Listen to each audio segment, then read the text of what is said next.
అది చూడండి, మొదలు హనుమంతుడు తీసుకొస్తున్నాడండి. అది విశేషం. ఇక్కడ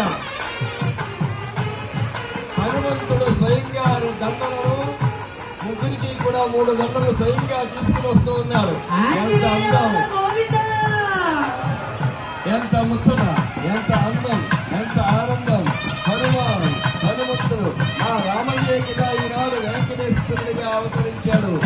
అదే రంగుతో, అదే రూపుతో ఆ స్వామి ఆనాటి ఆ అయోధ్య వాసుడే ఈనాడు వాడపల్లి వాసుడిగా విజయం చేశాడు. వారికి నేను స్వయంగా దండలు పట్టుకొచ్చిద్దామని ఇదిగో ముగ్గురికి 3 దండలు సమర్పించాడు స్వామి. అందరూ కూడా గట్టిగా చెప్పండి, ఆంజనేయ వరద గోవిందా. ఎంత ముచ్చటగా ఉందండి, చాలా